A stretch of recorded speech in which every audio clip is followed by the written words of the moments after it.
नमस्कार बच्चों, मैं हूं जितेंद्र शर्मा और आज आपके सामने फिर से लेकर के उपस्थित हुआ हूं कक्षा 9th की संस्कृत की पुस्तक जिसका नाम है शेमुषी। आज हम शेमुषी के पाठ 4 को पढ़ने जा रहे हैं, जिस पाठ का नाम है कल्पतरु।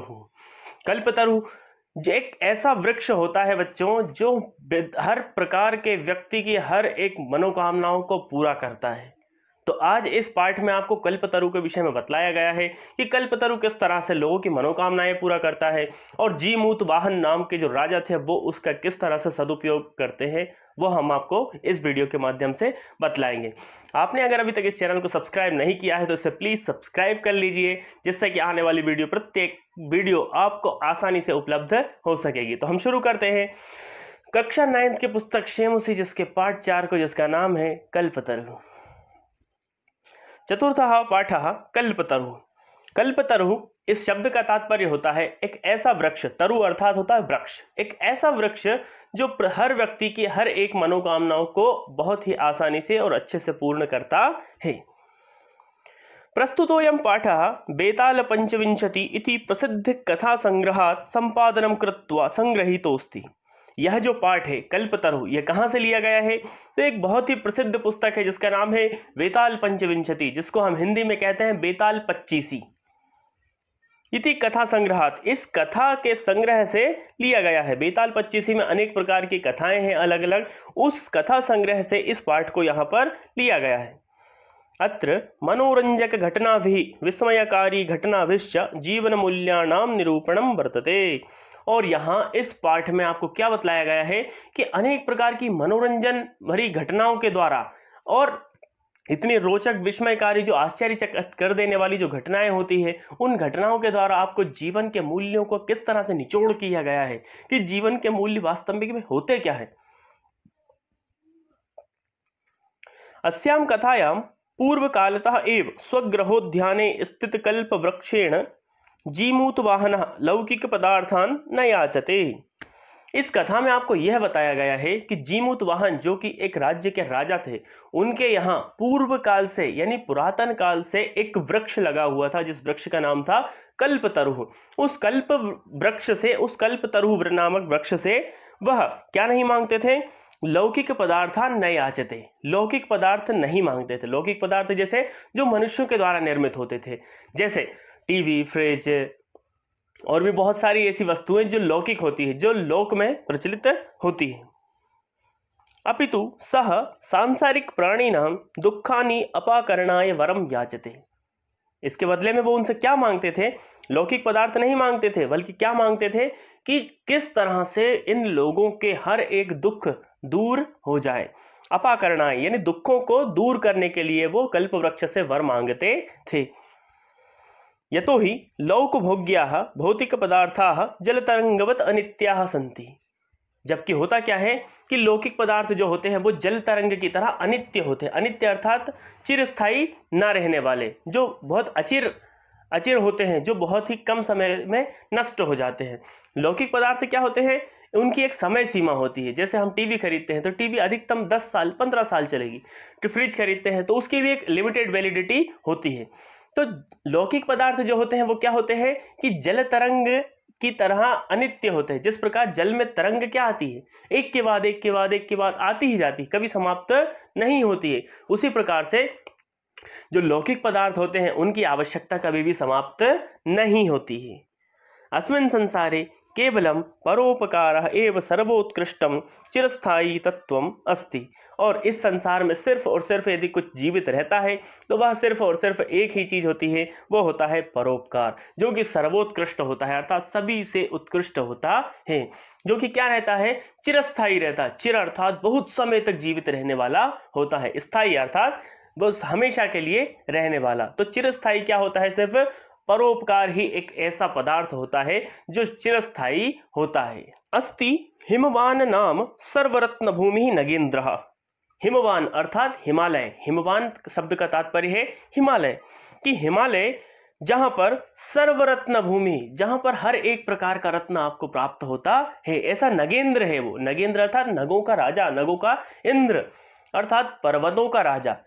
तो पर्वतों का राजा कौन है? जहां सर्वरत्न भूमि है अर्थात सभी प्रकार के रत्न मिलते हैं, जिसका नाम है हिमवान अर्थात हिमालय है। तो हिमालय जो कि सभी पर्वतों का राजा है, ऐसी एक जगह थी। तस्य सानोः उपरि विभाति कंचनपुर नगरम नाम नगरम। वहां हिमालय की चोटी पर, सानोह अर्थात उसके शिखर पर, कि हिमालय के शिखर पर एक बहुत ही सुंदर नगरी जिसका नाम था कंचनपुर, एक कंचनपुर नाम का नगर था जो कि बहुत ही प्रकाशित होता था, बहुत ही चमकता रहता था। तत्र जीमूत केतु इति श्रीमान विद्याधरपति वसति स्म। और वहां पर कंचनपुर नगर जो था, उस नगर के एक राजा थे जिनका नाम था जीमूत केतु। क्या नाम था? जीमूत केतु। वह कैसे राजा थे? विद्याधरपति अर्थात विद्यावाची थे, अर्थात बहुत ही विद्वान व्यक्ति वो थे, जिसमें सर्वशास्त्र के ज्ञाता हुआ करते थे। पहले के राजा ऐसे ही होते थे जो हर एक प्रकार के शास्त्रों का उनमें बहुत ही अच्छे से ज्ञान होता था, क्षत्रिय विद्या का ज्ञान होता था, वेदों का, अनेक प्रकार के जो भी शास्त्र होते थे उन शास्त्रों का ज्ञान होता था, तभी वह एक राजा बनने के गुण उसमें होते थे। और उसको राजा तभी बनाया जाता था जब उनमें विद्या का ज्ञान हो, चतुर्वेद उसको कंठ हो, इसके बाद में क्षत्रिय विद्या का उसको भली भांति ज्ञान हो, वैश्य का, शिल्पकार का सब उसको ज्ञान हो, सेवा करने का भाव उसके अंदर हो, शूद्र का जो सेवा भावी होता है, वह सारे भाव जब उसके अंदर होते हैं तभी वह एक राजा बनने के योग्य होता है। तो जीमूत केतु भी एक ऐसे ही राजा थे जो कि विद्याधरपति थे, अर्थात विद्या के विद्वान व्यक्ति थे। तस्य गृहोद्याने कुलक्रमादागतः कल्पतरुः स्थितः। और उनके घर के उद्यान में यानी बगीचे में, उनका जो घर था, राजमहल था, उसके बगीचे में एक कुलक्रमादागतः अर्थात कुल के क्रम से, अर्थात बहुत ही पुराने समय से, उनके जो पुरखे थे, उनके जो पुराने लोग थे, पूर्वज थे, उनके समय से उनके ग्रह उद्यान में एक बहुत ही पुराना कल्पतरु वृक्ष स्थित था। कल्पतरु जैसा कि हमने आपको बता ही दिया है कि कल्पतरु क्या होता है? वह वृक्ष जो हर एक मनोकामना को पूरा करता है। सह राजा जीमूत केतु तम कल्पतरुम आराध्य तत्प्रसादात् च बोधिसत्वांश संभवम तस्य जीमूत वाहनम नाम पुत्रम प्राप्नोत। जीमूत केतु जो राजा थे, उन्होंने कल्पतरु वृक्ष को आराध्य मानकर, उनकी पूजा करके, आराधना करके उनसे एक क्या मांगा? जीमूत वाहन नाम का एक पुत्र उन्होंने उनसे मांगा। वह पुत्र कैसा था? बोधिसत्व था, अर्थात उसको बुद्धि से पूर्ण था, परिपूर्ण था। वह बहुत ही विद्वान जो था, जो बालक था जीमूत वाहन, वह उन्होंने बहुत ही विद्वान बालक उनसे मांगा था। किससे? कल्पतरु नामक वृक्ष से। सह जीमूत वाहन महान दानवीर सर्वभूतानुकंपी चाहवत। अब देखिए आपको जीमूत वाहन की विशेषता उन्होंने बतलाई इस लाइन के माध्यम से कि जीमूत वाहन जो उनका जो राजकुमार था, जो बेटा था उनका, वह कैसा था? वह महान दानवीर था। दानवीर अर्थात जो दान देता हो, वह क्या कहलाता है? दानवीर कहलाता है। और दान भी कैसा देता हो? जिसके बदले में उसे कुछ लेने की इच्छा नहीं हो, वही तो दानी कहलाता है। जो दान दे लेकिन परिग्रह की इच्छा ना करे, वही दानी कहलाता है। तो जीमूत वाहन जो था वह भी क्या था? एक बहुत ही बड़ा दानी और दानवीर व्यक्ति था, जो कि कैसा था? महान दानवीर था। सर्वभूतानुकंपी, सर्वभूत अर्थात प्राणी मात्र पे, हर एक प्राणी पर वो क्या करता था? अनुकंपा करता था, कृपा करता था, अपनी उनसे प्रेम करता था। ऐसा वह व्यक्ति था जो कि हर एक प्रकार के जीव जंतु से, प्राणी से, इंसान से, नौकर चाकर सभी से वह बहुत ही प्रेम रखता था। तस्य गुणैः प्रसन्नः स्वसचिवैश्च प्रेरितः राजा कालेन संप्राप्तं यौवनं च यौवराज्ये अभिषिक्तवान्। उसके इन्हीं गुणों से प्रेरित होकर, प्रसन्न होकर के जो राजा के सचिव थे, उन राजा के सचिवों ने सभी ने मंत्रणा की, सभी ने इकट्ठे हुए और राजा को सुझाव दिया, और राजा ने भी उस पर सुझाव पर अमल किया। और करने के बाद उन्होंने जैसे ही जीमूत वाहन जो उनका पुत्र था, वह यौवन अवस्था को प्राप्त होता गया। यौवन अवस्था को प्राप्त होते ही उन्होंने क्या कर दिया, उसका अभिषेक कर दिया। किस पद पर? युवराज के पद पर अभिषेक कर दिया। पहले राजा बनने के लिए एक प्रथाएं होती थी, राजा का पुत्र ही राजा बनेगा, ये भी होता था। लेकिन उसके साथ साथ गुणों के आधार पर भी राजा का निर्माण, राजा की स्थापना की जाती थी। जैसे राजा का पुत्र है तो राजा का पुत्र है तो उसको सबसे पहले युवराज बनाया जाता था। उसके गुणों को देख करके, उसके लक्षणों को देख करके यह राजा बनने योग्य है या नहीं है, यह इसका प्रजा के प्रति प्रेम है या नहीं है। यदि नहीं होता है तो उसको राजा बनने योग्य नहीं माना जाता है। जैसे हम महाभारत की कथा को ले लें तो धृतराष्ट्र जो था वो जन्मांध थे और उनके जो छोटे पुत्र थे पांडु सब देख सकते थे और सभी संपन्न थे। तो जब राज्याभिषेक का समय आया, युवराज पद के अभिषेक का समय आया, राजा के बनने का समय आया, तब क्या हुआ, विदुर जो महामंत्री बने हुए थे उन्होंने मना कर दिया। किसके लिए? कि धृतराष्ट्र राजा नहीं बन सकते, क्योंकि राजा बनने के लिए आपको नेत्र होना अत्यंत आवश्यक है। क्योंकि राजा जब तक प्रजा के बीच में नहीं जाएगा, उनके सुख दुखों को अपनी आंखों से नहीं देखेगा, तब तक वह राजा कैसे राज्य कर सकता है। इसलिए राजा वही बन सकता है जो अंधा ना हो, जो गुणों से संपन्न हो, वही राजा बन सकता है। कदाचित हितैषिणः पितृमंत्रिणः यौवराज्ये स्थितम तम जीमूतवाहन उक्तम। इसके बाद राजा के राज्य में कई सारे उनके जो हितैषी थे, मंत्रिमंडल था, जो सुझाव परामर्शदात्री जो समिति थी उनकी, वह पिताश्री से उनके मंत्रणा कर रहे थे और उनके युवराज पद को लेकर के जीमूतवाहन से उन्होंने कुछ पूछा और कहा, युवराज योयम सर्वकामदः कल्पतरुः तब उद्याने तिष्ठति सा तब सदा पूज्य। युवराज से कहा कि युवराज, जो आपके आंगन में, जो आपके उद्यान में, जो कुलक्रमादागत अर्थात कुलों के पूर्वजों के समय से यह जो वृक्ष लगा हुआ है, सर्वकामदा, जो सभी काम को सिद्ध करता है आपके, जिसका नाम है कल्पतरु वृक्ष, तब उद्याने तिष्ठति, आपके उद्यान में है, आप क्या करना उसकी, तब सदा पूज्य, यह आपके लिए सर्वदा पूज्य होगा। अस्मिन् अनुकूले स्थिते सति शक्रोपि अस्मान् बाधितुं न शक्नुयात्। इनके इस वृक्ष के हमारे यहाँ रहने से इसका अनुकूल प्रभाव हमारे लिए यह पड़ा कि आज तक शक्र अर्थात इंद्र ने भी किसी कार्य में हमारी बाधा डालने का प्रयास नहीं किया। किसके होने से? तो कल्प वृक्ष के होने से आज तक हमारे किसी भी कार्य में बाधा डालने का प्रयास इंद्र ने नहीं किया। दोस्तों, बच्चों, आपने देखा होगा, आप कितने सारे नाटक देखते होंगे तो आपको इंद्र सबसे ज़्यादा शक्की मानसिकता वाला दिखाई व्यक्ति देता है। उसे ब्राह्मणों के यज्ञ करने से भी समस्या होती है, किसी राजा के तपस्या करने से समस्या होती थी, या किसी राक्षस के तपस्या करने से उसको समस्या होती थी। उसको, इंद्र को सिर्फ और सिर्फ अपनी कुर्सी से, अपनी पदवी से, अपने सिंहासन से इतना प्रेम रहता था कि वो क्या करता था, हर एक जो तपस्वी होते थे उनकी भी उनकी तपस्या में विघ्न डालने का प्रयास किया करता था। तो इंद्र भी आज तक इस कल्प वृक्ष के कारण हमारे किसी भी कार्य में बाधा नहीं बन सका। अस्मिन् अनुकूल हो गया। एतद आकर्ण्य जीमूतवाहन अचिंतयत्। जब जीमूतवाहन ने मंत्रिमंडल से और सहयोगियों से इस प्रकार की बात को सुना तो उन्होंने जीमूतवाहन ने चिंता की, सोचा। क्या सोचा? अहो ईदृशम अमरपादपम प्राप्यामि पूर्वैः पुरुषैः अस्माकं तादृशम फलम किमपि न प्राप्तम।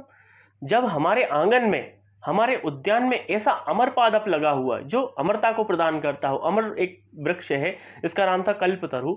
जब ये अमर वृक्ष है तो हमें इसका किसी भी प्रकार से कोई लाभ क्यों ना मिला, कोई फल हमें इसका क्यों नहीं मिला। किंतु कैवलम कैश्चिदपि कृपणैः कश्चिदपि अर्थः अर्थितः। लेकिन इसको, इस वृक्ष के द्वारा किसी को क्या मिला? जो कुछ ऐसे लोग थे जो अर्थिता अर्थात धन की याचना करने वाले थे, धन की इच्छा रखने वाले थे, उन लोगों को सिर्फ इससे क्या मिला? धन मिला। इस प्रकार के जो कंजूस प्रवृत्ति के लोग थे, जो धन को अधिक तवज्जो देते थे, उनको क्या मिला? इससे धन मिला। तो कल्पतरु का एक सही जो उपयोग होना चाहिए था, वो उपयोग आज तक हुआ ही नहीं। जिन लोगों को धन की अपेक्षा थी उन्होंने उससे धन मांग लिया। पूर्वजों ने क्या किया? पूर्वजों ने सिर्फ उसको धन का यूज किया, इसके अतिरिक्त तो उन्होंने कुछ उससे मांगा नहीं। तद अहम अस्मात् कल्पतरोः अभीष्टम साधयामि, लेकिन मैं इस कल्पतरु का इस प्रकार से उपयोग नहीं करूँगा। मुझे धन की याचना नहीं है, मैं इसका अभीष्ट साधयामि, जो वास्तव में इसका मूल उद्देश्य था वह उद्देश्य की पूर्ति मैं इससे करूँगा। एवं आलोच्य सह पितुः अंतिकम आगच्छत। ऐसा सोचने के बाद, चिंतन करने के बाद वह पिता के जो कक्ष था उस कक्ष के अंदर आया। आगत्य च सुखम आसीनम पितरम एकांते न्यवदित। आया, आकर के सुख के साथ जो आसन पर बैठे हुए थे उनके पिताजी के पास में आकर के कहने लगा, क्या कहने लगा? तात त्वं तु जानासि एव यदस्मिन् संसार सागरे आशरीरम इदम सर्वम धनम वीचिवत् चंचलम। यह जो शरीर है, हमारा जो शरीर है, यह पिताजी आप जानते हैं कि इस संसार में जो शरीर है हर एक व्यक्ति का, वह क्या है? वो धन के लिए क्या है? वीचिवत् चंचलम है। धन के लिए वो क्या है? तरंग की तरह वह चंचल है। जिस प्रकार जल में तरंग किस प्रकार से उठती है कि एक उठती है, उसके बाद दूसरी उठती है, दूसरी उठती है, दूसरी उठती है, फिर ऐसे करके तरंगे कभी नष्ट नहीं होती। एक न्याय भी था, जल तरंगवत न्याय। जो इच्छाएं ऐसी होती है मनुष्य की जो कभी भी नष्ट नहीं होती है। तो आप यह भी जानते हैं कि जो मनुष्य की जो इच्छाएं होती है वह कभी नष्ट नहीं होती है। एकः परोपकार एव अस्मिन् संसारे अनश्वरः यो युगांत पर्यंतम यशः प्रसूते। हमारे सबके जीवन में सिर्फ और सिर्फ यदि कोई चीज़ है जो युगांत तक जीवित रहती है, वह है तो सिर्फ और सिर्फ परोपकार है। धन हमेशा नष्ट हो जाता है, एक समय आने के बाद में धन भी नष्ट हो जाता है, भौतिक वस्तुएं हैं वह भी नष्ट हो जाती है, किंतु जो परोपकार है, जो हम दूसरों पर उपकार करेंगे या उपकार करते हैं, वह कभी भी नष्ट नहीं होते हैं।